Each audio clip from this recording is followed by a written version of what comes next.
যদি আমরা আনুগত্য না করি তাহলে আমাদের পরিণতিটা কী হবে?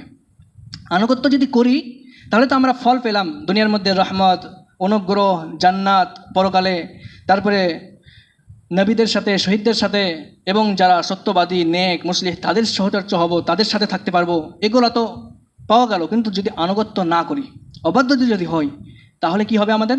এটাও রাসূলুল্লাহ সাল্লাল্লাহু আলাইহি সাল্লাম এবং আল্লাহ রাব্বুল আলামিন সূরা মুহাম্মাদের আয়াত নম্বর 33 এর মধ্যে বলেন, ইয়া আইয়ুহাল্লাযীনা আমানু আতিউল্লাহ ওয়া আতিউর রাসূলা, হে ঈমানদারগণ তোমরা কি করো? আল্লাহ এবং আল্লাহর রাসূল সাল্লাল্লাহু আলাইহি সাল্লামের আনুগত্য করো, ইতাআত করো, অনুসরণ করো। ওয়ালা তুবতিলু আমালাকুম, তোমাদের আমলকে, তোমাদের কর্মকে তোমরা কি করো না? তোমরা বাতিল করো না। ওয়ালা তুবতিলু আমালাকুম, এখানে কি বোঝা যাচ্ছে? যে আল্লাহ রাব্বুল আলামিন সূরা মুহাম্মাদের মধ্যে উল্লেখ করলেন যে, ইয়া আইয়ুহাল্লাযীনা আমানু আতিউল্লাহ ওয়া আতিউর রাসূলা ওয়ালা তুবতিলু আমালাকুম, যে তোমরা আল্লাহ এবং আল্লাহর রাসূল সাল্লাল্লাহু আলাইহি ওয়াসাল্লাম ইতাআত করো, এবং সাবধান করে দিলেন যে ওয়ালা তুবতিলু আমালাকুম, তোমরা তোমাদের আমলকে, তোমরা যে 40 বছর, 50 বছর, 60 বছর ধরে যে আমলটা করে যাচ্ছ, নামাজ পড়ে যাচ্ছ, সেই আমলটাকে, সেই দান খায়রাতটাকে কি করো না? বাতিল করো না। অর্থাৎ যদি আমরা আনুগত্য না করি তাহলে কি হবে? আমাদের আমলকে আল্লাহ রাব্বুল আলামিন বরবাদ করে দেবেন, ধ্বংস করে দেবেন, বাতিল হয়ে যাবে আমাদের আমল।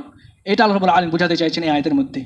কোনো জিনিস বলার পরে কোনো জিনিসকে সাবধান করে দেওয়া, মানে সেই জিনিসটা হবে, তুমি এটা করো না, যদি এটা করো তাহলে এটা হয়ে যাবে। আল্লাহ রাব্বুল আলামিন এটাই বোঝাতে চাইছেন, আনুগত্য করো, যদি আনুগত্য না করো, তাহলে কি হবে? ওয়ালা তুবতিলু আমালাকুম, তোমার আমল বরবাদ হয়ে যাবে।